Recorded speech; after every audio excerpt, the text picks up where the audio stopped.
Welcome to my channel. I am Simran Sani. तो class 10 students English board exam हमारा आने वाला है, तो आज इस वीडियो में हम अपनी फर्स्ट फ्लाइट बुक के सभी चैप्टर्स को पढ़ने वाले हैं। तो with in one video one short explanation each and every chapter का यहाँ हम पढ़ेंगे। ओके, और इस वीडियो को देखने के बाद आपको सभी चैप्टर जो है समझ में आ जाएंगे। तो स्टार्ट करेंगे अपने पहले चैप्टर से, ग्लिम्पसेस ऑफ इंडिया का पहला पार्ट जो है अ बेकर फ्रॉम गोवा। ठीक है, तो सबसे पहले अ बेकर फ्रॉम गोवा के जो ऑथर है मुझे जल्दी से बता दो कॉमेंट सेक्शन के अंदर, और मैं आपको समझाती हूँ ये chapter. Chapter a baker from Goa. A baker from Goa chapter में ऑथर जो है हमें जो ट्रेडिशनल गोवा के बेकर्स हैं उनके बारे में बताने वाले हैं, कितनी इंपॉर्टेंस थी उनकी, अभी भी कितनी इंपॉर्टेंस है ये सब बताएंगे। कैसे सुबह सुबह बेकर जो है ब्रेड बेचने आते थे, बच्चे बहुत खुश हो जाते थे जब वो ब्रेड बेचने आते थे। फेस्टिवल्स में भी बेकर इंपॉर्टेंट थे एंड वॉट नॉट, बहुत कुछ बताएंगे वो बेकर्स के बारे में। तो जैसे ही चैप्टर शुरू होता है तो ऑथर बताते हैं कि उनके जो एल्डर्स हैं वो गुड ओल्ड पोर्चुगीज डेज को याद करते हैं। अब गुड ओल्ड पोर्चुगीज डेज से मतलब देखो गोवा पे ना काफ़ी सालों तक जो है पोर्चुगीज़ ने आके रूल करा। ठीक है, बहुत सालों तक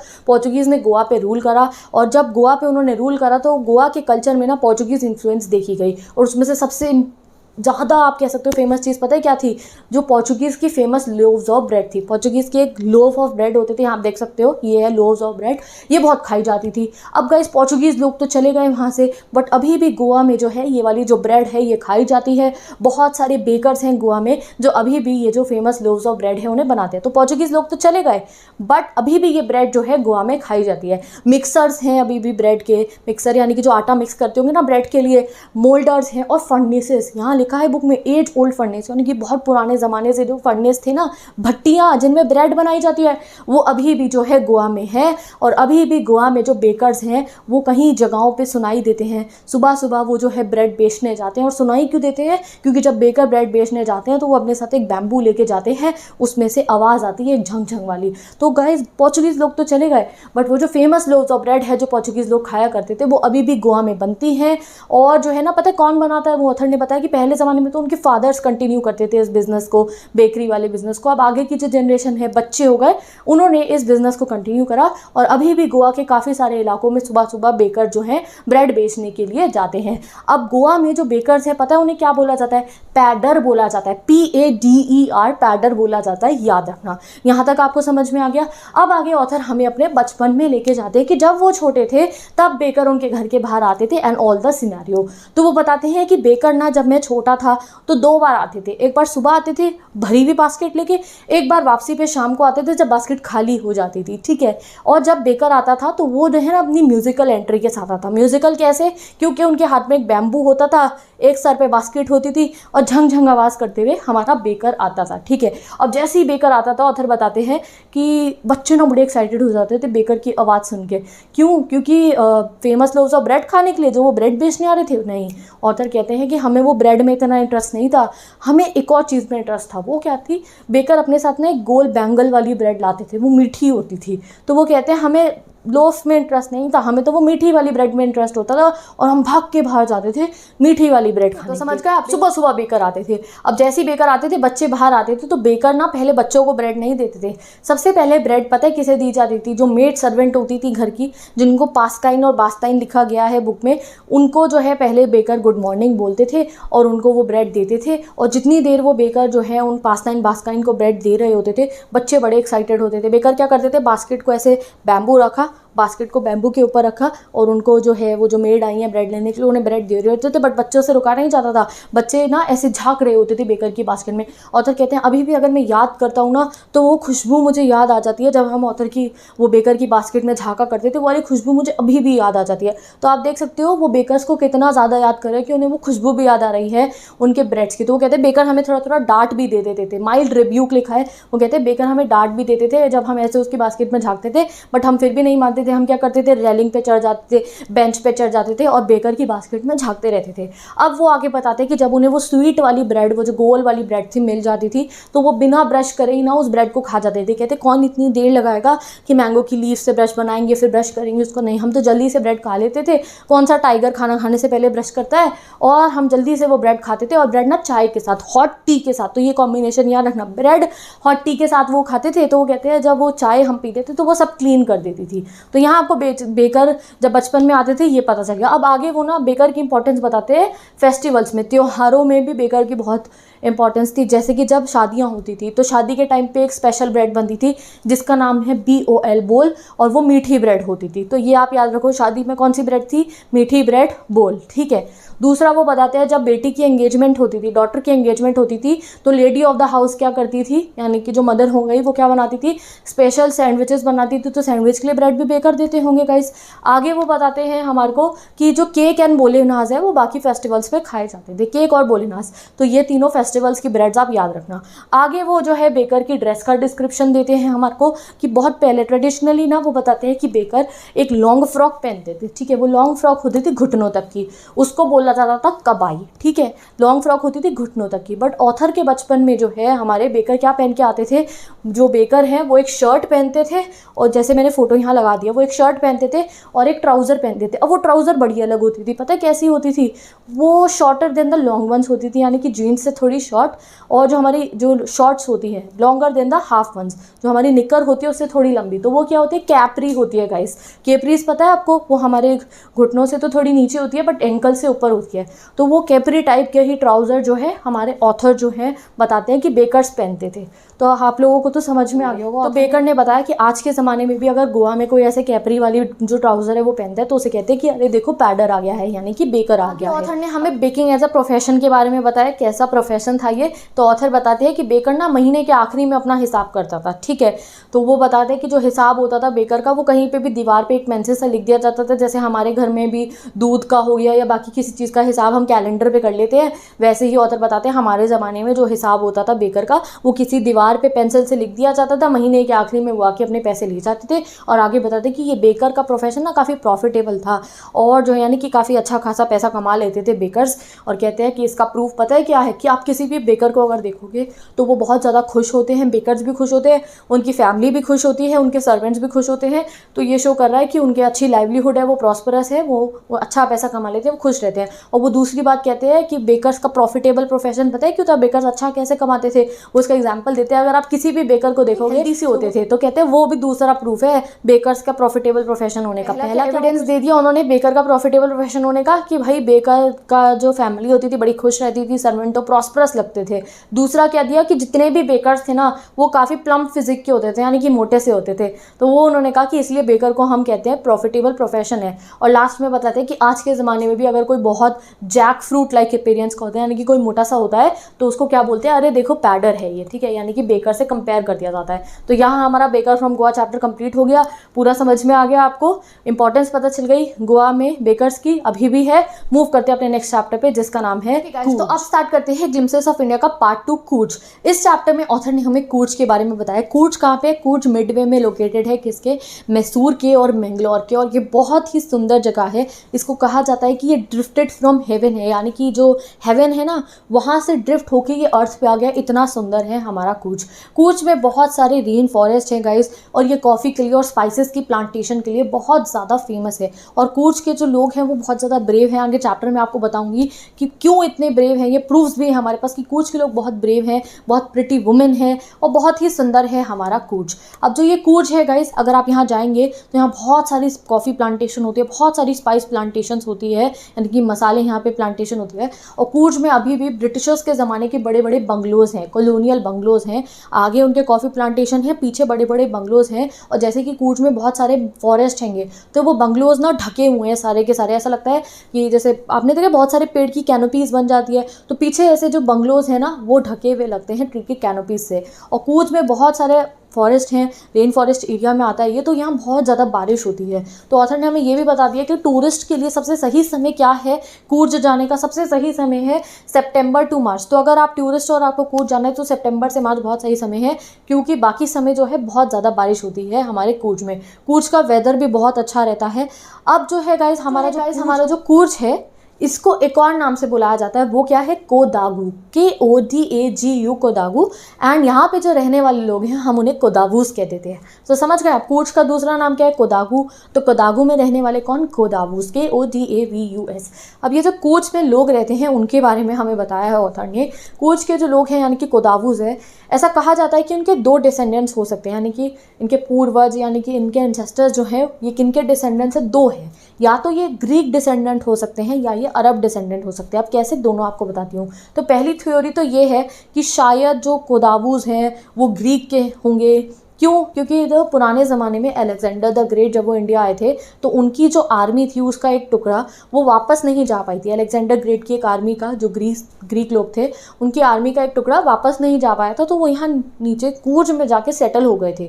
वहाँ वो जब कूर्ज में गए तो कूर्ज के ही लोकल जो लोग थे हमारे, उनसे उन्होंने शादी कर ली एंड आगे अपनी फैमिलीज को कंटिन्यू करा। और वो चीज़ जो उनका ट्रेडिशन है शादी करने का, जो मैरिटल राइट्स होते हैं और जो बाकी रिलीजियस राइट्स होते हैं, उसमें देखा जाता है। तो पहला क्या कहा गया कि शायद जो कूर्ज के लोग हैं वो ग्रीक डिसेंडेंट है। क्यों? क्योंकि वो अलेक्जेंडर की आर्मी के लोग वहाँ जाके सेटल हो गए थे। इवन जो उनके मैरिटल राइट्स हैं, शादी करने में जो प्रथाएं होती हैं एंड ऑल दैट, वो मेन स्ट्रीम हिंदू से थोड़ी डिफरेंट है।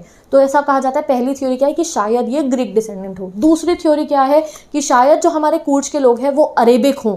ठीक है, अब अरेबिक क्यों है? वो एक स्पेशल ड्रेस की वजह से है। कूर्ज के लोग यानी कि कोदावूज ने एक ड्रेस पहनते हैं, उसको कुपिया बोला जाता है, KUPPIA, कुपिया बोला जाता है। अब ये ड्रेस क्या होती है? एक लॉन्ग ब्लैक कोट होता है और उसके एम्ब्रॉयडरी वाली यहाँ बेल्ट होती है वेस्ट पे। वैसे ही एक ड्रेस जिसको कुफिया बोला जाता है, स्पेलिंग में कंफ्यूज मत होना, KUFFIA, वहाँ अरब में लोग पहनते हैं, अरब में और कर्डिश लोग पहनते हैं। वो भी काफ़ी सिमिलर सी है हमारे कुपिया से। तो इस ड्रेस की वजह से बोला जाता है कि शायद जो हमारे कोदावूज हैं वो अरब डिसेंडेंट हो। तो अरब वाले लोगों की ड्रेस का नाम क्या था? कुफिया, F आ रहा है उसमें अरब वाले में, वो भी वैसे सी सिमिलर सी थी, थोड़ी सी रिजेंबल करती है।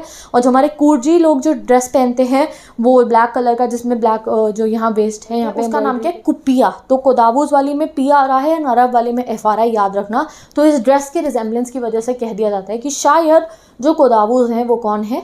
अरब भी हो सकते हैं। हमें कोदावूज के बारे में और डिटेल में बताया कि ये लोग बहुत हॉस्पिटेबल होते हैं, यानी कि बहुत अच्छी मेहमान नवाजी करते हैं। एंड जब कोई इनके घर जाता है तो ये जो है ना अपनी टेल्स ऑफ वेलर सुनाते हैं, यानी कि अपने जो है मैन की, अपने लोगों की जो ब्रेवरी की टेल्स हैं वो सुनाते हैं। क्योंकि कूर्ज के लोगों को बहुत ब्रेव लोग माना जाता है, बहुत करेजियस लोग माना जाता है, तो अपनी कहानियाँ बताते हैं ब्रेवरी की। एंड इसका प्रूफ भी बहुत सारे हैं कि कूर्ज के लोग बहुत ज़्यादा ब्रेव हैं। जैसे कि कूर्ज की जो रेजिमेंट है, जो आर्मी की रेजिमेंट है, वो मोस्ट डेकोरेटेड है। डेकोरेटेड से मतलब है कि बहुत सारे मेडल्स गिवन हैं, उन्हें बहुत सारे मेडल्स गिवन हैं। नेक्स्ट जो हमारे पहले जनरल थे इंडियन आर्मी के, जनरल कैरियप्पा, वो भी एक कूर्जी थे।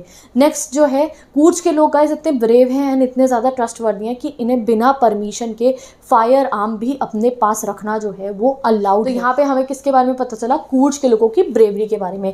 अब आगे जो है ऑथर फिर से हमारे को कूर्ज की ब्यूटी दिखाने लगते हैं, समझाते हैं कि कूर्ज से कावेरी रिवर जो है वो ओरिजिनेट होती है और उस रिवर में एक बहुत बड़ी सी मछली होती है जिसका नाम क्या है? महासी। ठीक है, और कूर्ज में ना अगर आप जाओ वहाँ तो वहाँ रिवर में आप क्या देख सकते हो? किंगफिशर बर्ड जो होती है वो डाइव मारती है और जो है अपनी मछली पकड़ के ले जाती है। और वहाँ बहुत सारे एनिमल्स होते हैं, इवन वहाँ पे जो एलिफेंट्स होते हैं नहा रहे होते हैं, वो भी आप वहाँ देख सकते हो। तो उन्होंने कूर्ज की ब्यूटी को एक्सप्लेन करा है। अब टूरिस्ट के लिए भी कूर्ज में बहुत सारी चीज़ें हैं, जैसे कि कूर्ज में बहुत सारे एडवेंचर स्पोर्ट्स हैं। ट्रैकिंग हो गया, माउंटेन क्लाइंबिंग हो गया, कैनोइंग हो गया, रैपलिंग हो गया, अलग अलग एडवेंचर स्पोर्ट्स हैं कूर्ज में।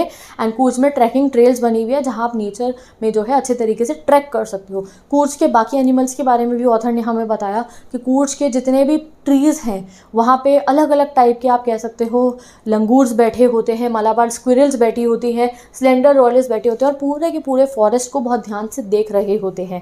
एंड बहुत बीज, बटरफ्लाइज, बहुत सारे एनिमल्स हैं हमारे कूर्ज में, फॉरेस्ट में। ठीक है, अब लास्ट में वो कूर्ज की एक बहुत बड़ी अट्रैक्शन के बारे में बताते हैं, वो क्या है? ब्रह्मगिरी हिल्स। ये जो हिल है बड़ी सी, अगर आप इसके ऊपर जाओगे, इस हिल के ऊपर जाओगे तो कूर्ज का एक पैनोरामिक व्यू ले सकते हो। जैसे कि पहाड़ के ऊपर चढ़ के आप पूरे शहर को देख सकते हो ना, वैसे ही अगर आप इन ब्रह्मगिरी हिल्स पे जाओगे तो आप कूर्ज का सुंदर से कूर्ज का पूरा जो है एक पैनोरामिक व्यू ले सकते हो। बहुत ही सुंदर लगता है वहाँ से कूर्ज। एंड नेक्स्ट एक और चीज़ है, अगर आप कूर्ज जाओ तो जहाँ आप जा सकते हो, कूर्ज में एक रोप ब्रिज है। उस रोप ब्रिज से आप एक 64 एकड़ के आइलैंड पे पहुँचोगे। उस आइलैंड का नाम क्या है? निसर्गधामा। याद रखना विद स्पेलिंग। इस आइलैंड पे जब कोई जाएगा तो वहाँ पे क्या है? एक बुद्धिस्ट सेटलमेंट है, बुद्धिस्ट मॉन्क की सेटलमेंट है जिसका नाम है बैलकुप। तो अगर आप वहाँ जाएंगे तो आपको बहुत सारे बुद्धिस्ट मॉन्क अपने red orange and yellow ropes में दिखेंगे एंड आप वहाँ जाके बुद्धिस्ट मॉन्क से भी मिल सकते हैं। तो Coorg is very beautiful, you can go also. तो याद रखना अगर आपको कभी कूर्ज जाना हो तो कौन सा बेस्ट मंथ है बता दो कॉमेंट सेक्शन में। तो यहाँ हमारा कूर्ज रिवाइज हो गया। अब मूव करते हैं अपने नेक्स्ट चैप्टर पे, that is T from Assam. Okay, let's start the next chapter, that is a T from Assam. Okay, तो इस चैप्टर में ना दो दोस्त की कहानी हम पढ़ेंगे। दो दोस्त है, एक है प्रांजल, दूसरा है राजवीर। ये दोनों दिल्ली में पढ़ते हैं, क्लासमेट्स हैं ये दोनों, और इनकी ना वेकेशंस पड़ी हैं, इनकी छुट्टियां पड़ी हैं। तो छुट्टियां जैसे होती है तो बच्चे जैसे घर जाते हैं। तो ये जो प्रांजल है ना हमारा, ये असम का रहने वाला है, और प्रांजल के जो फादर हैं वो एक टी एस्टेट के मैनेजर हैं। तो प्रांजल, पी से प्रांजल याद रखना। तो प्रांजल जो है उसके फादर टी एस्टेट के मैनेजर है, ये असम का रहने वाला है। तो ये जो अपना दोस्त है ना राजवीर, उसे कहता है चल भाई तुझे असम घुमा के लाता हूँ छुट्टियों में। तो ये दोनों दोस्त ट्रेन में बैठ के जाएंगे असम। कहाँ जा रहे हैं? प्रांजल अपने घर लेके जा रहा है राजवीर को, क्यों? घुमाने के लिए असम को। तो शुरू करते हैं इनकी जर्नी। तो जैसे ही चैप्टर शुरू होता है, ट्रेन का सीन हमें बताया गया है। ट्रेन में जैसे वो चाय बेचने वाले आते हैं, तो एक वेंडर आते हैं, चाय गरम चाय गरम, और वहाँ कंपार्टमेंट में जितने भी लोग बैठे होते हैं सब चाय जो है ऑर्डर कर देते हैं, सब चाय का कप जो है खरीद लेते हैं। अब जैसे ही वो चाय का कप ले लेते हैं, तो जो हमारा राजवीर है ना, जो असम घूमने जा रहा है अपने दोस्त के साथ, ये ना काफ़ी सारा होमवर्क करके आया है टी के ऊपर। ये इतनी सारी बातें बताने वाला है पूरे चैप्टर में टी से रिलेटेड, किसको? अपने दोस्त प्रांजल को, और हमें भी पता चली जाएंगी। तो जैसे ही टी का कप लेता है तो अपने दोस्त को बताता है प्रांजल को। प्रांजल कौन है? वो जो असम में पला बढ़ा है, वो जिसके फादर टी एस्टेट के मैनेजर है। उस अपने दोस्त प्रांजल को बताता है कि तुझे पता है कि पूरे वर्ल्ड में ना 80 करोड़ कप्स ऑफ टी ना एक दिन में कंज्यूम करे जाती है, अगर हम पूरे वर्ल्ड का देखें।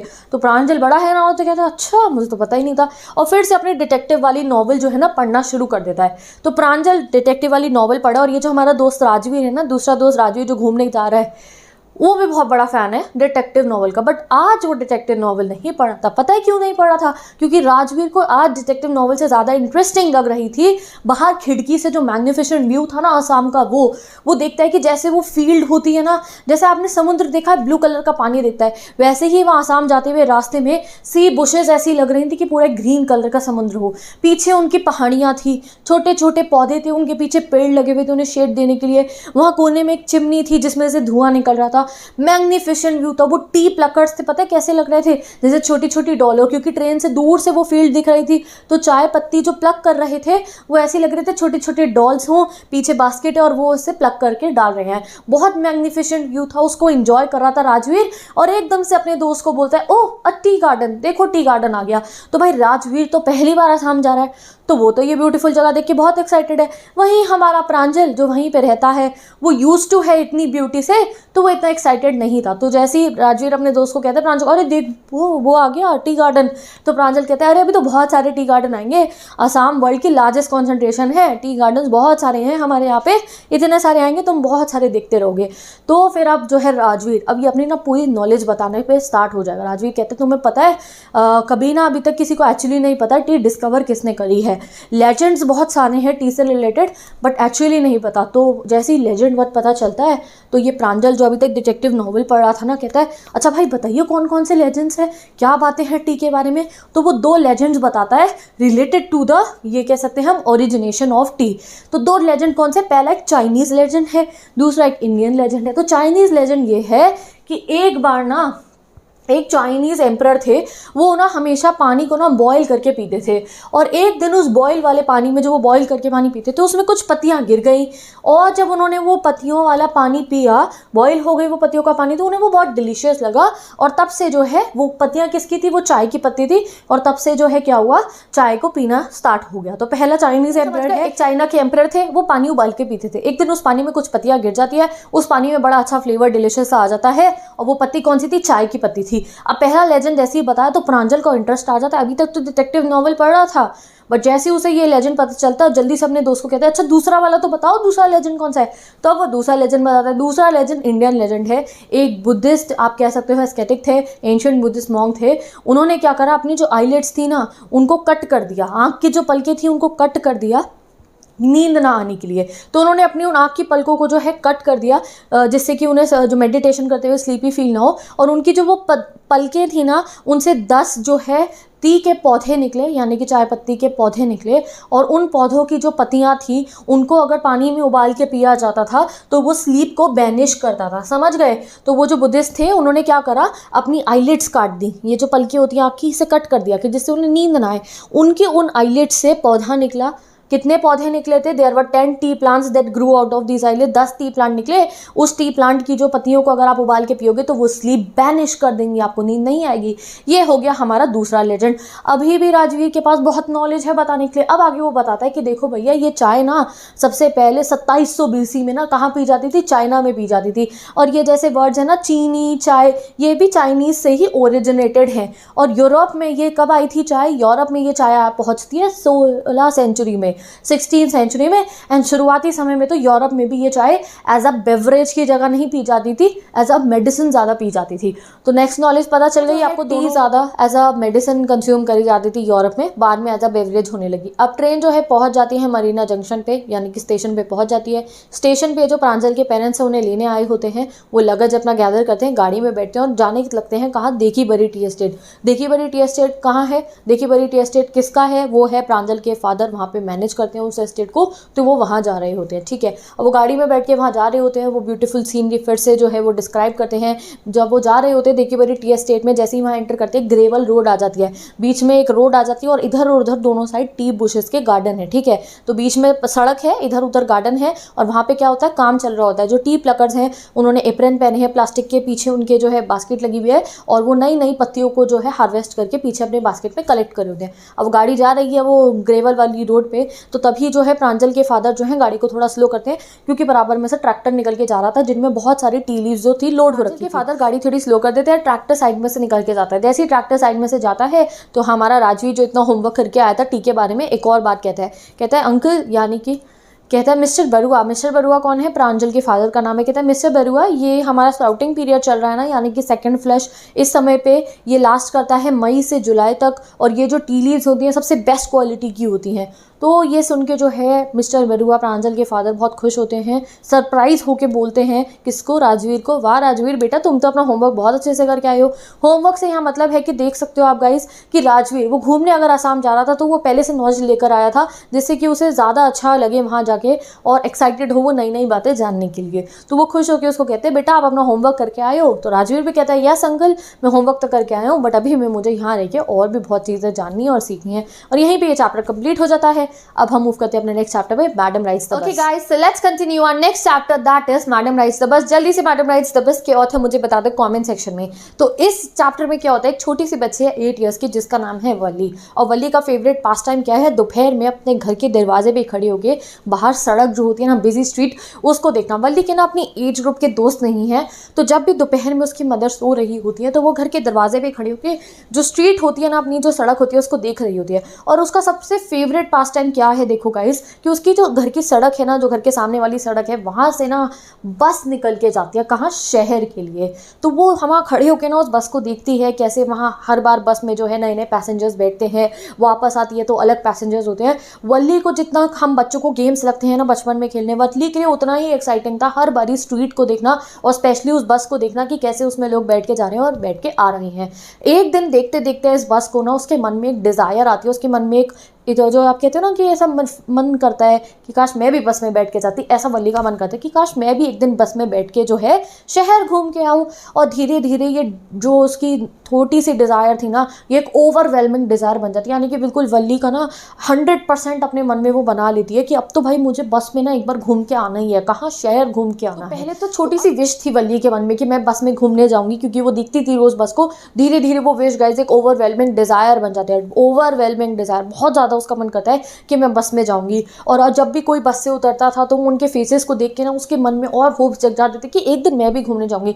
एंड यू नो उसका इतना मन करता था बस में जो है टाउन घूम के आने का, शहर घूम के आने का, कि उसके आसपास में कभी उसका कोई दोस्त बताता था कि वो अपने पेरेंट्स के साथ या किसी के साथ बस में बैठ के टाउन गया और बताते थे बस में ऐसा दिखता है, तो वो कहती थी प्राउड प्राउड प्राउड। जैसे हम किसी को चुप कराने के लिए बोलते हैं ना, अरे चुप हो जाओ चुप हो जाओ चुप हो जाओ, तो वैसे ही ये वल्ली जो है ना इंग्लिश में बोलती थी अपने दोस्तों को। अगर कोई बताता था अरे मैं तो बस में घूम के आया हूँ या आई हूँ, तो उनको कहती थी प्राउड प्राउड। अब वल्ली को ना प्राउड मतलब पता नहीं था, बस उसे ऐसा लगता था इंग्लिश वर्ड था ये, तो वैसे ही वो चुप कराने के लिए ना उनको प्राउड बोल देती थी। तो ये ध्यान रखना, उसको प्राउड का मतलब नहीं पता था क्या था, बट जब वो जेलस हो जाती थी ना कि और लोग जो है बस में घूम आया, तो उनको चुप कराने के लिए ना प्राउड बोल देती थी। तो अब वल्ली का गाइस बहुत मन था बस में घूमने जाने का, और वो अपने मन में बिल्कुल ठान लेती है कि भैया मैं तो ना बस में घूम के ज़रूर आऊँगी। तो वो अपने आसपास से ना बस में घूमने जाने की ना इन्फॉर्मेशन निकलवानी शुरू करती है, लोगों से जाकर डिस्क्रीट क्वेश्चन क्वेश्चंस पूछती है बस से रिलेटेड। जैसे कोई बस में घूम के आया है तो उनसे जाके पता करने की कोशिश करती है कि कितनी दूर है शहर, कहाँ है, ऑल दैट, और बहुत सारी इन्फॉर्मेशन गैदर कर लेती है। क्या क्या इन्फॉर्मेशन गैदर करती है? सबसे पहले उसे पता चलता है कि ये बस शहर जा रही है जो 6 माइल अवे है, ठीक है, और ये शहर तक पहुंचने में 45 मिनट्स लगते हैं इस बस को, ठीक है। ये बात पता लगा पैसे कितने चाहिए होंगे, यानी कि गाइस अगर आपको बस में बैठ के जाना है तो यू हैव टू पे फॉर द टिकट ना, तो उसे पता चलता है एक बारी जाने की 30 पैसे की टिकट है। तो अगर उसको जो है शहर जाएगी और शहर से वापस जाएगी तो टोटल उसको 60 पैसे चाहिए होंगे इस बस राइड के लिए। और वो सोचती है कि 30 पैसे ना, लोग कहते थे ज़्यादा महंगी नहीं है, बड़े लोग जैसे अंकल हो गए कोई जिनके पास अपने पैसे होते हैं तो उनके लिए तो 30 पैसे ज़्यादा नहीं थे, बट वो छोटी सी बच्ची जिसे अपनी पॉकेट मनी मिलती थी उसके लिए तो ये 30 पैसे और टोटल 60 पैसे इकट्ठा करना बहुत बड़ा टास्क था। तो जैसे भी करके वल्ली जो है अपने मन में पूरा जो है प्लान एग्जीक्यूट कर लेती है कि एक दिन मैं भी ऐसी, जिस समय मेरी मदर सो रही होंगी, अपने घर से 1 बजे निकलूंगी, और पूरा दिमाग में लगा लेती है 45 मिनट्स जाने के लगेंगे, 40 मिनट्स आने के लगेंगे, तो 2:45 तक तो मैं घर भी पहुंच जाऊंगी। पूरा प्लान वल्ली अपने दिमाग में एग्जीक्यूट कर लेती है और एक स्प्रिंग आफ्टरनून में चली जाती है कहाँ, बस की राइड के लिए। एक दिन स्प्रिंग की आफ्टरनून होती है, दोपहर के समय में बस बिल्कुल जाने ही वाली होती है कि वल्ली आवाज़ देके बस को रुकवाती है। बस की कंडक्टर जो है बस रोकते हैं और बाहर आके देखते हैं, अरे किसको आना है, जल्दी आओ। वल्ली ऐसा हाथ उठा के कहती है मुझे आना है, तो वो भी बड़े हैरान, अरे 8 ईयर्स की ये छोटी सी बच्ची अकेले बस में जाएगी, तो कहती है हम मुझे बस में जाना है, और ऐसे अपने पैसे दिखाती है मुझे जाना है। तो कंडक्टर कहते हैं ठीक है पहले ऊपर तो आ जाओ, और फिर जैसे वो छोटी बच्ची थी तो कंडक्टर ऐसे उसने हाथ देते हैं उसको कि मैं तुम्हारी हेल्प करता हूँ पाने को, कहती है नहीं मैं अपने आप जो है ऊपर आ जाऊंगी। तो ये देख के जो है हमारे बस के जो कंडक्टर होते हैं बहुत जॉली से हैं, ये हमारे दूसरे कैरेक्टर हैं, देखो मैंने कैरेक्टर लिख दिया, दूसरा कैरेक्टर हमारे जो है कंडक्टर हैं जो बहुत जॉली है, जो वल्ली जो उनको थोड़ा सा गुस्से में बोलेगी उसको भी एंजॉय करते हैं। तो वल्ली को जैसे वो हैंड करते हैं कहती नहीं मैं अपने आप आ जाऊंगी। तो अब जो है हमारा कंडक्टर जो है पूरे के पूरे चैप्टर में वल्ली को मैडम मैडम बोलेंगे। वो कहते हैं अच्छा मैडम के लिए रास्ता बनाइए, मैडम आइए, क्यों, क्योंकि उसने कहा ना छोटी सी बच्ची कहती है मैं आपकी हेल्प नहीं लूँगी, मैं अपने आप चढ़ जाऊँगी बस में। तो इसलिए वो अंदर जो है बस में वल्ली को लेके जाते हैं और कहते हैं मैडम के लिए जगह बनाइए, मैडम आ गई है, उसको सीट पे बैठने को बोलते हैं।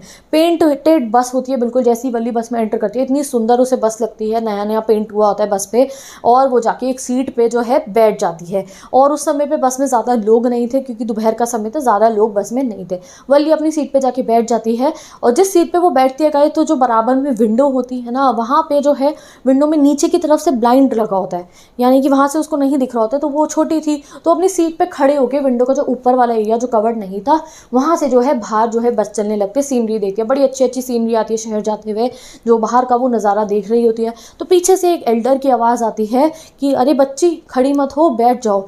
अब भाई वल्ली को तो मुझे बच्ची मत बोलो भाई, मैं अपने पैसों से जो है बस की राइड करने आई हूँ, मुझे आप बच्चा मत बोलो, आप मुझे सिखाओ मत। तो उसे अच्छा नहीं लगता है कि क्यों मुझे कोई पीछे से कह रहा है कि मेरे बस में बैठ जाओ। पीछे मुड़ के देखती है किसने आवाज़ लगाई है, मुझे कौन कह रहा है बैठने को, और अनॉयड हो जाती है और कहती है यहाँ कोई छोटा बच्चा नहीं है, और जो है मैंने भी अपनी पूरी टिकट दी है सभी की तरह, पूरा पैसे दिए हैं टिकट के लिए। तो कंडक्टर भी यही कहते हैं हाँ ये फाइन मैडम है, बच्चे थोड़ी है ये, इन्होंने भी पूरी टिकट दी है। अब जैसे ही कंडक्टर बीच में बोलते हैं तो वल्ली ऐसे गुस्से में देख के उन्हें कहती है आपने मुझे मेरी टिकट नहीं दी है। तो जो है कंडक्टर भी टिकट जो है ऐसे पंच करके वल्ली को दे देते हैं और उसे समझाते हैं कि तुम बैठ जाओ क्योंकि तुम्हें चोट लग सकती है। नहीं मानती, उसे कहते हैं कि तुम अपनी सीट पे बैठ जाओ क्योंकि तुमने फुल पैसा जब पे करा है सीट का अपने, तो खड़े होकर क्यों जा रही हो। कहती है मेरा मन करा है। नहीं सुनती बिल्कुल भी, वो बैठती नहीं है। बट देन सडनली क्या होता है, और पैसेंजर्स बस में आके बैठने शुरू हो जाते हैं। जैसे बस रुकती है और नए नए पैसेंजर्स आते हैं ना हर स्टॉप पे, तो नए पैसेंजर जब आ रहे होते हैं तब डर के मारे जो है वल्ली अपनी सीट पर बैठ जाती है। उसे लगता है ऐसा ना हो कि मेरी सीट पर कोई और आके बैठ जाए। अब जब नए पैसेंजर्स आते हैं तो एक और लेडी आती हैं बस में, ठीक है, जो वल्ली के बराबर में आके बैठती है, एक एल्डर वुमेन जो वल्ली को बिल्कुल अच्छी नहीं लगती है। वो उनको डिस्क्राइब करती है कि उनके बड़े बड़े ईयर लोब्स थे, उन्होंने इयररिंग्स पहने हुए थे अगली से, और वो बीटल नट जो है उसको च्यू कर रही थी। बीटल नट की स्मेल भी आ रही थी उनके पास से, लिप्स पे पूरा बीटल नट जूस था, यानी कि सुपारी वो होते हैं ना बीटल नट, तो वो अच्छी नहीं लगती उसको लेडी। कौन? वल्ली को, जो उनके बराबर में आके बैठी। कहती है ऐसी लेडी से कौन सोशियबल होगा। और वो एल्डर वुमेन जो थी, वो लेडी जो थी, उनको भी बड़ी चिंता होती है वल्ली की। चिंता में पूछती है वल्ली से तुम कहाँ जा रही हो, क्या तुम अकेली हो। तो वल्ली कहती है हाँ मैं अकेली हूँ। तो बीच में कंडक्टर बोलने लगते हैं हाँ जी ये अकेली जा रही हैं और और इन्होंने अपनी 30 पैसे की टिकट भी दी है। तो वली कहती है you mind your own business. तो तभी लिखा है कि वली जब एंग्रीली भी थोड़ी बात करी थी, गुस्से में भी कंडक्टर से, तो वो उसको बहुत फनी वे में ले रहे थे। अब वो लेडी फिर कहती है कहाँ जा रही हो, किस स्ट्रीट नंबर पे जा रही हो, पता है तुम्हें कुछ? तो यानी कि वो चिंता करती है कि बच्ची ये अकेली क्यों जा रही है। वली कहती है आप मेरी चिंता मत करो। अब गाइस हमें बताने लगते हैं कि कितनी मुश्किल से जो है वली ने ये जो पूरा का पूरा अपना प्लान था ना बस में जर्नी का, वो कितनी मुश्किल से एग्जीक्यूट करा था। ये 60 पैसे जो बचाने थे, 30 पैसे जाने के और 30 पैसे आने के, ये वली के लिए एक बहुत ही बड़ा टास्क था। उसे अपनी सारी विशेस को जो था उसे भूलना पड़ता था, जैसे पेपरमिंट, टॉयज, बलून्स, कुछ भी वो नहीं खरीद पाई। इवन सबसे मुश्किल क्या था कि एक बार मेला लगता है, मेले में मैरी गो राउंड एक गोल वाला झूला होता है, उस पर जाने को उसका बहुत मन कर रहा था, बट वो उस झूले पर नहीं जाते क्योंकि उसे पैसे बचाने थे बस की राइड के लिए। फिर उसने सोचा कि मैं बस की राइड के लिए जाऊंगी कब, तो वो पूरा प्लान बना दिया कि 1 बजे से 4 बजे तक मेरी मम्मी जो है जब वो सोती हैं उस समय पे मैं निकल जाऊंगी और आराम से घूम के जो है बस में आ जाऊंगी। अब गाइस बस आगे चलती है, धीरे धीरे धीरे बस जब आगे चल रही होती है तो वली बाहर देखती है। वली को ऐसा लगता है कि बस इतनी बड़ी सी होती है तो जो छोटे छोटे व्हीकल पास में से आ रहे हैं, जो बस है उन व्हीकल्स को खा जाएगी, बट वो कहती है ऐसा लगता है कि बस चल रही है, जो आने वाले व्हीकल्स है बस उनको जो है गैलप कर जाएगी, बट वो उसके पास में से निकल जाती है। बहुत खुश होकर वली पूरा का पूरा देख रही होती है। सडनली क्या होता है, बस के सामने गाय आ जाती है और वो बहुत ज़्यादा ना डर रही होती है गाय, तो वो कूद रही होती है, बट वली को वो सीन बहुत फ़नी लगता है। जो ड्राइवर होते हैं बस के वो हॉर्न मारते हैं और हॉर्न सुन के जो है गाय जो होती है जो बस के सामने आती है वो और ज़्यादा कूदने लगती है। तो वली को ऐसा लगता है कि वो कुछ डांस टाइप कर रही है गाय और उसे वो बहुत फ़नी लगता है, वो क्लैपिंग कर करके छोटे बच्चे की तरह हंसने लगती है। तो वली बहुत खुश होती है उस गाय को देख के। फिर गाय वहाँ से हट जाती है, बस आगे बढ़ती है, स्टेशन आता है तो बस रुकती है, सामने से ट्रेन निकल के जाती है। जैसे आपने देखा जब ट्रेन निकल के जाती है सामने से तो बहुत ज़्यादा वाइब्रेशन होती है, तो वो कहती है बस बिल्कुल शेक कर रही थी। ट्रेन स्टेशन से आगे बस निकलती है और क्या होता है, शहर आना शुरू हो जाता है। दुकानें वहाँ ग्लिटरी लग रही होती हैं, वो वहाँ पे अलग अलग कपड़े टंगे होते हैं, शहर की दुकानें सुंदर सी आनी शुरू हो जाती हैं। बस आके रुक जाती है शहर में और सारे पैसेंजर्स उतरने लगते हैं, बट वली नहीं उतरती। तो कंडक्टर पूछते हैं कि आपको नहीं उतरना है, don't you want to get off? तो वली कहती है कि नहीं, मैं इसी बस में वापस जाऊंगी, और अपने 30 पैसा उन्हें दिखाती है कि मुझे वापसी की टिकट दे दो। तो कंडक्टर पूछते हैं अरे क्या मैटर है, क्यों नहीं उतर रही हो, जाके बाहर घूम के आओ। तो वली कहती है नहीं, मैं नहीं जाऊँगी, मुझे इसी बस में वापस जाना है। तो फिर जो है वली को कंडक्टर कहते हैं कि देखो कितनी अच्छी अच्छी शॉप्स है, यू कैन गो आउट, तुम जाके घूम के आ सकती हो। तो वली कहती है ऑल बाय माई सेल्फ, मैं अकेली? नहीं नहीं, मैं नहीं जाऊँगी। तो कंडक्टर भी बड़े हैरान होते हैं कि ये बच्ची बस में बैठ के अकेली यहाँ तक तो आ गई है बट घूमने नहीं जा रही है। तो उसको कहते हैं कि तुम यहाँ तो बस में तो आ गई अकेली, घूमने क्यों नहीं जा रही हो शहर में? तो कहती है बस राइड में क्या है अकेले आने में, बस में तुम आ गई हो, वहाँ मैं नहीं जाऊँगी। तो कंडक्टर कहते हैं अच्छा ठीक है, तुम्हें अगर कुछ पीना है, कोल्ड ड्रिंक पीनी है तो मैं तुम्हारे को ला के दे देता हूँ। तो वली कहती है नहीं, मेरे पास कोल्ड ड्रिंक पीने के लिए पैसे नहीं है। तो कंडक्टर कहते हैं मैं तुम्हें पिला दूंगा अपनी तरफ से, मेरी ट्रीट है, मैं आपको कोल्ड ड्रिंक पिला दूंगा। तो देखो आप वली इतनी समझदार थी, कहती है नहीं मुझे नहीं पीनी है, बस मुझे आप मेरी टिकट दे दो, वापस मना कर देती है। अब थोड़ी देर तक वो वेट करते हैं, बस के वापसी जाने का टाइम आता है, बाकी पैसेंजर्स आके बैठ जाते हैं। अभी भी ज़्यादा पैसेंजर्स नहीं आते क्योंकि दोपहर का टाइम था। अब जो है कंडक्टर एक बार वली से पूछते भी है कि तुम्हारी मदर तुम्हारे को नहीं ढूंढ रही होगी? तो कहती है नहीं, मुझे कोई नहीं ढूंढ रहा होगा। बस बात शुरू हो जाती है, वापस जा रही होती है वो वली के गांव की तरफ। वापसी पे भी वली जितनी एक्साइटमेंट के साथ स्टार्टिंग में बाहर के नज़ारे देख रही थी वैसे ही देख रही होती है, बट एकदम से वली हैरान हो जाती है देख के। वो जो काऊ जो रास्ते में जाते हुए जो है बस के आगे जो डांस कर रही थी उसे लग रहा था वही काऊ अब लाइफलेस जो है उसकी डेथ हो गई होती है, वहाँ पे जो है ना रोड पे थी। तो वली कंडक्टर से पूछती क्या ये वही काऊ है? कहते हैं हाँ ये वही काऊ है, शायद इसको किसी व्हीकल ने हिट कर दिया। अब वली बड़ी परेशान हो जाती है देखकर कि वो काऊ जो थोड़ी देर पहले बिल्कुल ठीक थी वो लाइफलेस वहाँ रोड पे होती है, पूरा ब्लड होता है। वो देख के वली की जो स्पिरिट्स पहले बहुत हाई थी ना, एंथुसियास्टिक थी, वो बहुत ज़्यादा लो हो जाती है। वो चुपचाप अपनी सीट पे बैठ के बस इंतज़ार करती है कि मैं अपने घर पहुँच जाऊँ। तो वापसी पे उसे अब अच्छा नहीं लगता है क्योंकि जब उसने वो काऊ को डेड देख लिया तो उसकी स्पिरिट बिल्कुल लो हो जाती है, जो है बिल्कुल अपनी सीट पे बैठ जाती है और अब उसको बस ये होता है कि घर आ जाए। तो वली चुपचाप अपनी सीट पे बैठ जाती है, वो बिल्कुल भी एक्साइटेड नहीं थी, ना वो बाहर दिखती है। फिर जो है गाइस उनका गांव आ जाता है, बस रुक जाती है, कंडक्टर को वो बाय करती है, कहती है I hope to meet you again. तो कंडक्टर बहुत फ़नी है तो उसे कहते हैं हाँ जी ज़रूर मिलेंगे, अगली बार भी अपना फेयर लेकर आना, ठीक है। तो वली हंसती है, बाय करके कंडक्टर को अपने घर आती है। जैसे ही वली अपने घर आती है गाइस उसकी मम्मी उठ गई होती है और उसकी मम्मी के साथ उनकी एक आंटी थी जो साउथ स्ट्रीट से आई थी, जो बहुत बातें करती थी, चैटर बॉक्स लिखा है, उनसे बातें कर रही होती हैं, ठीक है। तो वली की मदर उससे पूछती है तुम कहाँ थी, बट बहुत कैजुअली पूछती है। वली ने बहुत कैजुअली पूछ रही है, अगर मैं जवाब नहीं भी दूंगी तो कुछ नहीं कहेंगी। अब वली की मदर अपनी जो बातें कर रही थी कंटिन्यू करती हैं उसकी आंटी के साथ। वली की मदर उसकी आंटी को पता है क्या कहती है, हमें क्या पता दुनिया में क्या चल रहा है, बाहर सब कुछ थोड़ी जान सकते हैं हम, हमें नहीं पता आसपास में हमारे क्या चल रहा है। तो जैसी वली की मदर ये बोलती है ना हमें नहीं पता हमारे आसपास में क्या चल रहा है, वली ऐसे ना ब्रीथ करती है, कहती है ओ यस तो उसकी मदर कहती है क्या कह रही हो तुम? तो कहती है हाँ आपने जो कहा ना मैं उससे अग्री कर रही हूँ कि हमें नहीं पता हमारे आसपास में बाहर क्या चल रहा है। तो उसकी आंटी कहती है देखना कितनी छोटी सी बच्ची है, बड़ों की बातों में बोल रही है। तो वल्ली तो गाइस ये सब आपको पता है वो क्यों अपनी मदर की बात को अग्री करती है, बिकॉज गाइस वो जो है बस में घूम कर आ गई है, बट फिर भी उसकी मदर को पता नहीं चला है। जैसे कि उसकी मदर ने कहा ना हमें नहीं पता हमारे आसपास में क्या चल रहा है, तो उनको नहीं पता था कि उनकी बेटी बस राइड करके आ गई है, घूम के आ गई है, इसलिए वल्ली अग्री करती है उनके साथ। और जब उसकी आंटी कहती है ना देखना छोटी सी बच्ची कैसे हमारी बातों में बोल रही है, तो वल्ली बस हल्का सा स्माइल करती है, क्योंकि वो तो बहुत खुश थी कि वो अपना मिशन अकम्प्लिश करके आ गई है। और यहाँ पे जो है गाइस हमारा चैप्टर मैडम राइड्स द बस कंप्लीट हो जाता है। नेक्स्ट चैप्टर कंटिन्यू करते हैं अपना द sermon एट बनारस। इस चैप्टर में हम पढ़ेंगे लॉर्ड बुद्धा के फर्स्ट sermon के बारे में, यानी कि टीचिंग के बारे में, जो उन्होंने दी थी वाराणसी में, या आप कह सकते हो बनारस में। स्टार्टिंग में हमें बुद्धा की लाइफ के बारे में थोड़ा सा डिस्क्रिप्शन दिया है। गौतम बुद्धा जो थे वो एक रॉयल फैमिली में बॉर्न हुए थे नॉर्थ इंडिया की, and he was named as Siddhartha Gautama. तो गौतम बुद्धा जो है गाइस वो एक राजकुमार थे, एंड उनका नाम क्या था सिद्धार्थ गौतमा। जब वो 12 ईयर्स के होते हैं तो उन्हें स्कूल भेज दिया जाता है सेक्रेट स्क्रिप्चर्स पढ़ने के लिए, हिंदू सेक्रेट स्क्रिप्चर्स पढ़ने के लिए। 4 साल बाद उनका स्कूल खत्म होता है, वो वापस आते हैं, तो उनकी शादी करा दी जाती है एक राजकुमारी से। उनकी शादी के बाद उनका एक बेटा होता है, एंड 10 साल तक जो है वो अपनी मैरिड लाइफ में जो है अपनी वाइफ के साथ एक रॉयल्टी वाली जो लाइफ होती है वो जीते हैं। जब वो 25 साल के होते हैं यानी कि 25 ईयर्स के होते हैं, तो वो हंटिंग के लिए जाते हैं, शिकार पे जाते हैं। और जब वो बाहर जाते हैं गाइस तो वो कुछ ऐसा देखते हैं जिसकी वजह से ही left his married life all the reality, and वो पार्ट 2 एनलाइटनमेंट पे निकल पड़ते हैं, खोजने को एनलाइटनमेंट निकल पड़ते हैं।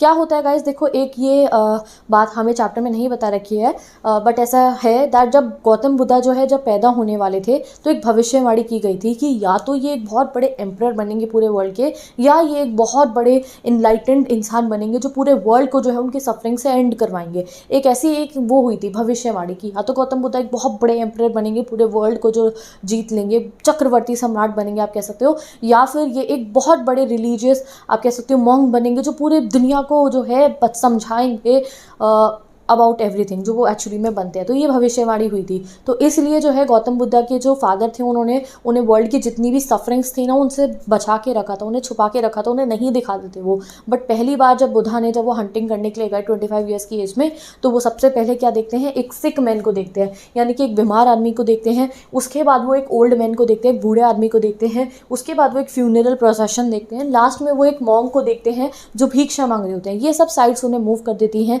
एंड अब वो सोचते हैं कि ये जितनी भी पेन एंड सफरिंग्स है वर्ल्ड की, इनका कोई आंसर तो होगा, इनकी कोई एंडिंग तो होगी। और उन सबको ढूंढने के लिए वो अपनी फैमिली को जो है लीव कर देते हैं और निकल पड़ते हैं एनलाइटनमेंट की खोज पे। एनलाइटनमेंट मतलब एक बहुत हाई स्पिरिचुअल नॉलेज। वो जानना चाहते थे कि ये जो वर्ल्ड की सफरिंग्स है इनका एंड क्या है।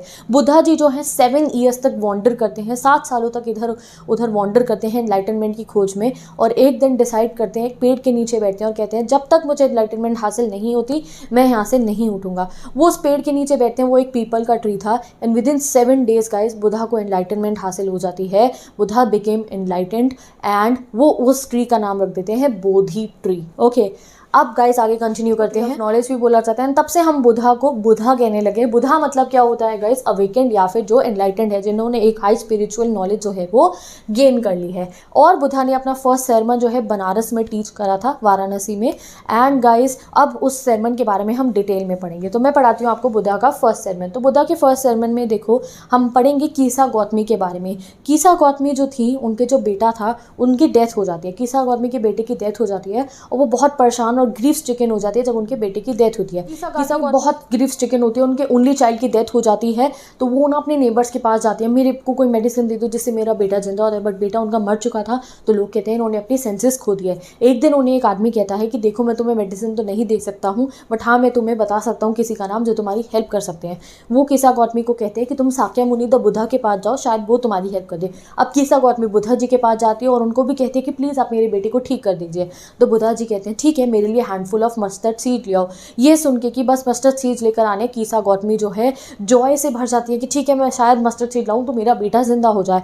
बट जो है इसमें जो है बुद्धा जी एक कंडीशन डाल देते हैं कि मस्टर्ड सीड तुम्हें उस घर से लाने हैं जहाँ पे किसी की मृत्यु नहीं हुई हो। अब कीसा गौतमी एक घर से दूसरे घर, बहुत सारे घरों में जाती हैं ऐसा घर ढूंढने, हर जगह जाके जो है मस्टर्ड सीड मांगती है। हर कोई उन्हें मस्टर्ड सीड देने के लिए भी रेडी हो जाता है। बट जब कीसा गौतमी पूछते हैं क्या आपके घर में किसी की मृत्यु हुई थी, तो उन्हें हर जगह से सेम आंसर ही सुनने को मिलता है, क्या कि the living are few but dead are many, और सब उन्हें कहते हैं कि देखो हमें हमारा ये जो डीप ग्रीफ है ना, जो हमारा दुख है, याद मत दिलाओ हमसे पूछ के कि किसकी मृत्यु हुई थी। तो कीसा गौतमी पूरा दिन एक घर से दूसरे घर मस्टर्ड सीड मांगती है, बट कोई भी घर उन्हें ऐसा नहीं मिलता जहाँ किसी प्रिय की बिलावट की डेथ नहीं हुई हो। बहुत थक के रात होने वाली होती है, वो साइड में बैठ जाती हैं, कीसा गौतमी वे साइड पे बैठ जाती हैं और सिटी की लाइट्स को देखती हैं। वो सिटी की लाइट्स को देख ही रही होती हैं कि उन्हें गाइस उसी समय पे समझ में आता है बुधा का मैसेज। वो देखते हैं कि जो सिटी की लाइट्स हैं वो फ्लिकर करती हैं, ऐसे हिलती हैं और एकदम से बुझ जाती हैं, और वो देख के उन्हें समझ में आता है कि मैं कितनी सेल्फिश थी अपनी ग्रीफ में, मैं ये समझ ही नहीं पा रही थी कि death is common to all. वो समझ जाती हैं कि ये जो दुनिया है इसमें अगर कोई आया तो उनका जाना लिखा ही है, एंड ये सेल्फिशनेस है कि वो इतना परेशान हो रही थी, ग्रीफ चिकन हो रही थी अपने बेटे के लिए, और यही चीज़ गाइस बुधा उन्हें समझाना चाहते थे। तो कीसा गौतमी जी जो है समझ जाती हैं बुधा का मैसेज कि death is common to all, and Buddha भी लास्ट में और अच्छे तरीके से उनकी वर्डिंग्स में हमें बता रखा है। बुधा जी ने भी यही समझाया कि अगर जो हमारी ये जो ह्यूमन लाइफ होती है ये ट्रबल्ड होती है और ब्रीफ होती है, ठीक है, जो भी कोई इस दुनिया में आया है उसका जाना तो बिल्कुल तय ही है। जैसे कि गाइस इवन उन्होंने एग्जाम्पल दिया कि एक पॉटर अगर कोई घड़ा बनाता है तो वो टूटेगा ही टूटेगा, अगर फल जो है पेड़ पे पक जाते हैं तो उनके गिरने का डर होता है, वैसे ही ह्यूमन बीइंग की लाइफ भी जो है उनका एंड भी तय है। कभी ना कभी तो कोई भी जो है, कोई भी फादर जो अपने बेटे को नहीं बचा सकते, कोई भी किंसमैन अपने रिलेटिव को नहीं बचा सकता, जब किसी का टाइम आता है मृत्यु का तो उनकी डेथ हो जाती है। वो यही तरीके से समझाते हैं कि death is common to all, and जो है जब रिलेटिव जो है ग्रीव करते हैं, परेशान होते हैं अपने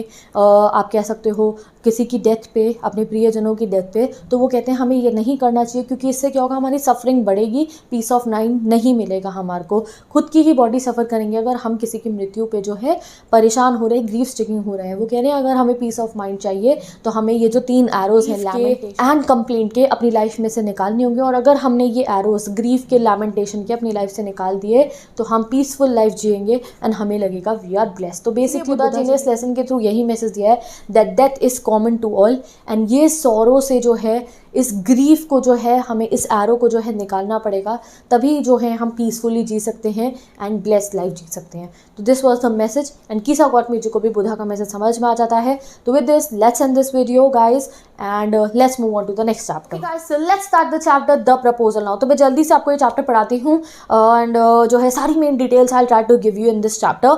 तो सबसे पहले इनके 3 मेन कैरेक्टर है। पहला है इवान वैसिलेविच लोमोव, यही वो लड़का है जो मैरिज का प्रपोजल लेके जाने वाला है। तो जैसे चैप्टर का नाम क्या है, द प्रपोजल, तो पढ़ेंगे हम प्रपोज होगा यहाँ पे एक मैरिज प्रपोजल के बारे में, बट काफ़ी अलग सा प्रपोजल है ये। तो ये जो इवान वैसिलेविच लोमोव है तो ये सोचता है कि अरे मेरी शादी की उम्र हो रही है, मुझे शादी कर लेनी चाहिए अब। तो ये डिसाइड करता है कि मैं जाता हूँ प्रपोजल लेके मैरिज का, किसके यहाँ, अपने पड़ोसियों के यहाँ। क्यों? क्योंकि ये ना रशियन के ज़माने की हमें कहानी बताई है, ये रशियन के उस ज़माने की कहानी ऑथर ने बताई है जिस ज़माने में रशिया में ऐसा ट्रेंड था कि अमीर लोग अमीरों में ही शादी करते थे। तो ये जो लोमोव है ये भी बहुत अमीर है, और इसके पड़ोस में जो है ये स्टेपानोविच लोग रहते हैं वो भी बहुत अमीर है। तो ये सोचता है मुझे शादी करनी है, मैं इन्हीं से कर लेता हूँ। कैरेक्टर है गाइस हमारा स्टेपानोविच चुबुकोव, ठीक है, स्टीफन स्टेपानोविच चुबुकोव लिखा है। चुबुकोव जो है एक अंकल है आप कह सकते हो, जो लोमोव के पड़ोस में रहते हैं, और उनकी बेटी है नटालिया स्टेपानोविच। तो लोमोव डिसाइड करता है कि मैं नटालिया से शादी करूंगा, तो नटालिया के लिए रिश्ता लेके ये जो है चुबुकोव से परमिशन लेने जाता है, उनके घर जाता है। तो let's start a chapter, start करते हैं हम। लोमोव जैसे ही जो है चुबुकोव के घर जाता है, तो लोमोव बहुत तैयार होकर चुबुकोव के घर जाता है उनसे मिलने के लिए। तो जैसे ही चुबुकोव से मिलने लोमोव जाता है तो पहले तो चुबुकोव गाइस बहुत हैरान हो जाते हैं कि अरे ये इतना तैयार होकर कैसे आया मुझसे मिलने के लिए। तो चुबुकोव 1-2 बारी उससे पूछने की कोशिश करते कि तुम इतना तैयार होकर क्यों आए हो, कहीं तुम्हें और जाना है। तो लोमोव कहता है कि नहीं मैं तो बस आपसे ही मिलने आया था। तो चुबुकोव बड़े हैरान होते हैं, अरे ये इतना तैयार हो कि सिर्फ मुझसे मिलने क्यों आया। तो चुबुकोव को ऐसा लगता है कि शायद ये लोमोव ना मुझसे कुछ पैसे मांगने ना आया, और वो अपने मन में सोचते हैं कि अगर ये मुझसे पैसे मांगेगा तो मैं इसे नहीं दूंगा। तो वो बात आगे कंटिन्यू करते हैं। तो लोमोव जो है फाइनली इधर उधर की बातें करके डायरेक्टली पॉइंट पे आके जो है हमारे चुबुकोव को बता देता है कि मैं नतालिया के ना रिश्ता मांगने के लिए आया हूँ। और जैसे ही ये बात चुबुकोव सुनते हैं ऐसे खुश हो जाते हैं, कहते हैं अरे मेरी बेटी, मैं तो इस दिन का कब से इंतजार कर रहा था, और मैं तो हमेशा तुम्हें अपनी बेटी की तरह ट्रीट कर रहा हूँ। उनकी टोन बिल्कुल बदल जाती है। तो समझ गए अब जो चुबुकोव जो है जिसके घर पे लोमोव रिश्ता लेके गया, पहले तो उन्हें लग रहा था कि ये लोमोव पैसे मांगने आया, तो कहते हैं अब की बार मैं इसे पैसे नहीं दूंगा, ये तैयार होकर आया मेरे से पैसे मांगे, मैं नहीं देने वाला हूँ। बट जैसे उसे पता चलता है चुबुकोव को यार मेरी बेटी के लिए रिश्ता लेके आया, बिल्कुल टोन चेंज, अरे आओ मेरे बेटे जैसे हो तुम, तो मैं तो कब से दिन का इंतजार कर रहा था ठीक है मैं नटालिया को भेजता हूँ। ठीक है, नटालिया कौन है, उनकी बेटी है जिसके लिए वो रिश्ता मांगने आया है। तो जुबुकोव बड़े खुश कि अरे वाह इतना अच्छा दामाद मिल जाएगा मेरे को। तो जुबुकोव सीन पे से चले जाते हैं नटालिया को बुलाने के लिए। अब लोमोव अकेले बैठा है और हमें पता चलेगा लोमोव शादी क्यों करना चाहता है। तो लोमोव अकेले बैठ के सोच रहा होता है कि मेरे को तो बहुत ज़्यादा हेल्थ इश्यूज़ है, मुझे नींद भी नहीं आती है ठीक से, मेरे को हार्ट प्रॉब्लम्स भी है और अब मेरी एज भी इतनी हो गई है, मुझे सेटल हो जाना चाहिए, शादी की एज हो रही है। तो ठीक है मैं नतालिया से शादी कर लेता हूँ, दिखने में भी अच्छी और एक अच्छी हाउसवाइफ बन जाएगी। तो यहाँ से हमें पता चला कि वो नतालिया से प्यार नहीं करता है, सिर्फ और सिर्फ उसकी क्रिटिकल एज हो गई थी शादी के लिए और उसकी तबीयत ठीक नहीं रहती थी, उसे अपना ध्यान रखने वाला कोई चाहिए था। तो वो सोचता है कि मैं नतालिया से शादी कर लेता हूँ। अब नतालिया मैडम आ जाती हैं, ठीक है, कौन, चुबुकोव की बेटी। बट चुबुकोव क्या करते हैं, नतालिया को बताते नहीं है कि ये तुम्हारे लिए रिश्ता लेके आया। नतालिया को पता नहीं है ये रिश्ता लेके, उसे लगता है ऐसे ही मिलने आया है। तो नतालिया आती है, कहती है सॉरी मैं काम कर रही थी तो अभी मैं इतने अच्छे से कपड़े नहीं पहनते, जैसे घर में हम नॉर्मल कपड़े नहीं पहनते ना। तो कहती है सॉरी मैं अभी काम कर रही थी, मैं इतनी अच्छी तैयार नहीं हूँ। अब नतालिया आ जाती है, दोनों आपस में बात करनी शुरू कर देते हैं। लोमोव इधर उधर की बातें कर रहा होता है कि सडनली जो है लोमोव पता है जो है अब लोमोव को प्रपोज करना है किसको, नतालिया को, बट ऐसे एकदम से पॉइंट पे नहीं आ पाता है। तो लोमोव ना हमारी नतालिया को कहता है कि देखो हम जो है तुम मेरी फैमिली को इतने सालों से जानते हो, मेरी फैमिली को इतने अच्छे से जानता हूँ, तो मेरी फैमिली को इतने अच्छे से जानती हो, और जो हमारा ऑक्सन मीडोज लैंड है वो तुम्हारे बर्चवुड को टच करता है। अब यहीं से गाइज ये प्रपोजल वाली कहानी बहुत ह्यूमरस होने वाली है। तो लोमोव हमारा ना एकदम से पॉइंट पे नहीं आ पाता, प्रपोज नहीं कर पाता है नटालिया को, तो इधर उधर की बातें कर रहा होता है कि तुम्हारी फैमिली मुझे जानती है, मेरी फैमिली तुम्हें जानती है, और एकदम से कह देता है ये बड़े बड़े लैंड ओनर्स हैं गाइज, बहुत अमीर लोग हैं, इन पर बड़ी बड़ी ज़मीनें हैं। तो लोमोव कहता है कि मेरा जो ऑक्सन मीडोज है तुम्हारे बर्चवुड को टच करता है। अब ये ऑक्सन मीडोज एक लैंड है गाइज, और मैं आपको अभी बता देती हूँ ये एक छोटा सा ग्रास लैंड है और इसकी इतनी वैल्यू भी नहीं है, जितने अमीर लोग हैं उसके हिसाब की इसकी वैल्यू नहीं है, सिर्फ 300 रूबल इसकी वैल्यू है, बट ये इसके ऊपर बहुत ज़्यादा भी लड़ने वाले हैं। तो लोमोव कहता है कि मेरा ऑक्सन मीडोज तुम्हारे बर्चवुड को टच करता है। बर्चवुड के ओनर कौन है, बर्चवुड के ओनर है नतालिया और चुबुकोव यानी कि नतालिया के फादर। और लोमोव कहता है मेरा ऑक्सन मीडोज तुम्हारे बर्चवुड को टच करता है। ये बात सुन के ऑक्सन मीडोज का नाम सुन के जैसे लोमोव ने कहा मेरे ऑक्सन मीडोज, नतालिया बहुत गुस्से में, बहुत गुस्सा हो जाती है कि तुम्हारे ऑक्सन मीडोज, तुम्हारे ऑक्सन मीडोज, नहीं ऑक्सन मीडोज तो हमारे, और इसी ऑक्सन मीडोज पर उनकी बहुत ज़्यादा लड़ाई होने वाली है। तो दोनों अपनी तरफ से प्रूफ देते हैं ऑक्सन मीडोज हमारे, ऑक्सन मीडोज हमारे, और बहुत ज़्यादा इनकी लड़ाई होती है इसी इशू पे। तो लोमोव कहता है कि अरे नहीं ये जो ऑक्सन मीडोज है ये कभी डिस्प्यूटेड प्रॉपर्टी थे, बट अब ये डिस्प्यूटेड नहीं है, ये तो हमारे हैं। पहले ऐसा था कि ये जो ऑक्सन मीडोज है ये जो मेरी आंटी की ग्रैंड मदर है उन्होंने, देखो आप रिलेशन देखो अतन ने कैसे बताया, मेरी आंटी की ग्रैंड मदर ने तुम्हारे फादर के भी ग्रैंड फादर के फार्मर्स को ये जगह काम करने के लिए दी थी और बदले में वो उनके लिए ब्रिक्स बनाते थे। अब डिस्प्यूट खत्म है, अब तो ये मेरा है, ऑक्सन मीडोज मेरे। अब हाँ नतालिया कहती है मेरे हैं, तो नतालिया कहती है मुझे नहीं पता था तुम इतने ऐसे नेबर हो, हमें तो हमारी जगह को अपना कह रहे हो, हमने तुम्हारी इतनी हेल्प करी, हम हमेशा तुम्हारी हेल्प करते, तुम हमारे मीडोज को ही अपना कह रहे हो। दोनों मीडोज पे बहुत ज़्यादा लड़ने लगते हैं। तो लोमोव कहता है अरे मैं मीडोज तुम्हें गिफ्ट कर दूंगा, क्योंकि लोमोव तो उसको प्रपोज करने आया होता है। कहते तुम कहती हो तो मैं तुम्हें मीडोज गिफ्ट कर दूंगा, मेरे लिए इतनी वैल्यू नहीं उनकी, बट मैं प्रिंसिपल्स की बात कर रहा हूँ। तो नटालिया कहती है नहीं हमारे हैं मीडोज, तो हमारे ग्रैंडफादर फादर सबने मुझे कहा था ये ऑक्सन मीडोज हमारे, तुम कैसे कह रहे हो तुम्हारे। बहुत देर तक लड़ाई होती रहती है। थोड़ी देर बाद चुबुकोव आ जाते हैं। अब गाइज ये ध्यान में रखना कि इस लैंड की इतनी वैल्यू भी नहीं है, सिर्फ 300 रूबल्स है, बट फिर भी ये सब उसके लिए लड़ेंगे। चुबुकोव भी ये नहीं सोचते कि अरे भैया अभी रिश्ता हो जाएगा, इनका शादी हो जाएगी, फिर आपस में चुपचाप सेटल कर लेंगे कि किसका है मीडोज, दोनों ही फैमिलीज का हो जाएगा तब, ऑल दैट नहीं, वो भी लड़ते हैं। चुबुकोव आते हैं थोड़ी देर बाद, तो नटालिया को वो पूछते हैं अरे क्या बात है, क्यों लड़ाई हो। तो चुबुकोव को बताती है नटालिया कि ये कह रहा है ऑक्सन मीडोज इसके हैं, लोमोव के, वो भी लड़ने लगते हैं। अच्छा तुम्हारे कैसे हैं ये वो। लोमोव कहता है कि मैं इस मामले को कोर्ट तक लेके जाऊंगा। कि बहुत ज़्यादा लड़ाई होने लगती है। और लोमोव वैसे भी इतना हेल्दी नहीं था, उसको हार्ट प्रॉब्लम्स थी, तो कहते हैं मेरे हेड में दर्द हो रही है, मेरे हार्ट में ऐसा कुछ हो रहा है, और बहुत ज़्यादा एक दूसरे की फैमिलीज़ को भला बुरा ये बोलते हैं। एंड फाइनली लोमोव जो है बाहर जाने लगता है, अपनी हार्ट कहता है मेरी हार्ट, और ना दरवाजे से बाहर चला जाता है। जब वो बाहर भी जा रहा था तो चुबुकोव कहते हैं हमारे घर में मत आना। तो वो जो है नटालिया ना वो भी कहते हैं कोर्ट में लेके जाना मामले को, तुम देख लेंगे हम, हमारे यहाँ Oxen Meadows all that. Lomov चला जाता है और चुबुकोव कहते हैं उसको जो है भला बुरा बोलते हैं लोमोव को, और कहते हैं प्रपोजल लेकर आया था ये। एंड विद दिस गाइज अब जाके नतालिया को पता चलता है कि लोमोव एक्चुअली में उसे प्रपोज करने आता है, और वहीं से उसके टैंट्रम्स बदल जाते हैं। वो ऐसे ही चेयर पे बैठ जाती है, कहती है क्या लोमोव मुझे प्रपोज करने आया था, उसके फादर ने तो उसे बताया नहीं था कि लोमोव प्रपोज करने आया। तो वो बहुत परेशान हो जाती है, कहती है ब्रिंग हिम बैक, उसे वापस लेके उसे वापस। तो देख रहे हो आप कि जैसे ही उसे पता चलता है ये लोमोव मेरे से शादी करने के लिए आया है, तो अपने फादर को अभी उसको जो है घर से बाहर निकाला है। उसको कहती है बुला के लाओ लोमोव को बुला के लाओ। तो अब उसके फादर जो है जाते हैं लोमोव को वापस बुला के लाते हैं। अब इनके सेकंड मीटिंग होती है। अब आपको क्या लगता है, करेंगे ये अच्छे से प्रपोजल? नहीं, बिल्कुल भी नहीं करते हैं। अब जो है लोमोव वापस आता है तो जो है हमारी नटालिया कहती है कि हाँ हाँ मैं भूल गई थी, ऑक्सन मीडोज तुम्हारे ही हैं। अब जो है जब सेकंड टाइम जो है हमारा लोमोव आता है तो ऐसी इधर उधर की बात लोमोव करना फिर से स्टार्ट कर देता है और कहता है मैं बहुत परेशान हूँ क्योंकि मेरा डॉग जो गैस है ना वो लेम हो गया, उसकी एक टांग में प्रॉब्लम आ गई है। मेरा गैस डॉग मैं बहुत परेशान हूँ, वो मैंने इतना महंगा खरीदा था, 125 रूबल का मैंने अपना डॉग गैस खरीदा था और मुझे बहुत बुरा लग रहा है, मेरा डॉग ठीक नहीं है। तो अब फिर से नटालिया कहती है 125 रूबल का तुमने ये डॉग अपना गैस 125 रूबल का खरीदा था? वो कहता है हाँ। तो कहती है अरे मेरा स्क्वीज़र जो है जो हमने बस 85 रूबल्स का खरीदा था, याद रखना, वो बहुत बेटर है तुम्हारे गैस से। एंड गाइस अगेन इनकी बहुत सारी लड़ाई शुरू होगी।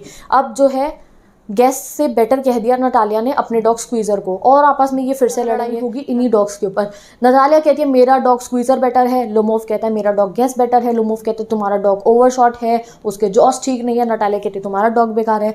देन जब उनकी लड़ाई हो रही होती है फिर से चुबुकोव आ जाते हैं। चुबुकोव पूछते क्या हुआ, तो जो है वो बताते हैं यही बात।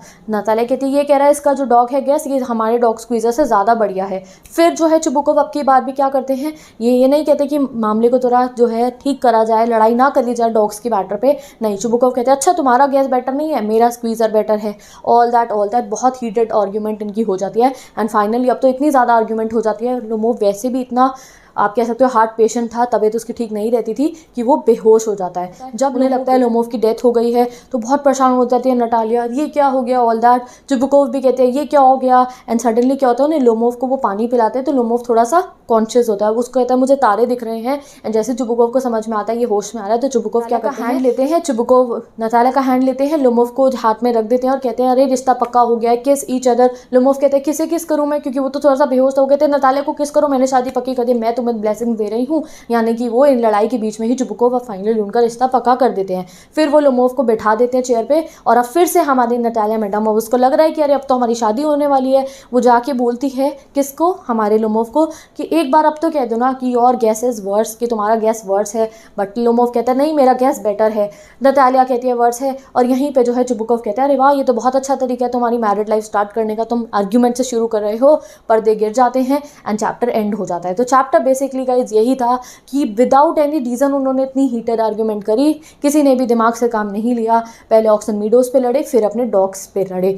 जो गैस था वो किसका डॉग था, लोमोव का। स्क्वीज़र किसका डॉग है, हमारे नटालिया चुबुकोव का। दोनों की डॉग्स की वैल्यू याद रखना। डिटेल में आपको पढ़ना है पूरा प्ले तो 30 मिनट्स में मैंने समझा रखा है, डिस्क्रिप्शन बॉक्स में वीडियो गिवन है, क्वेश्चन आंसर्स भी करा रखे हैं गाइज। तो विद दिस ये वन शॉट हमने फर्स्ट फ्लाइट के चैप्टर्स कर लिए। अब मिलते हैं नेक्स्ट वीडियो में जिसमें फुटप्रिंट्स के करेंगे। तो bye bye, take care, best of luck, मिलते हैं नेक्स्ट वीडियो।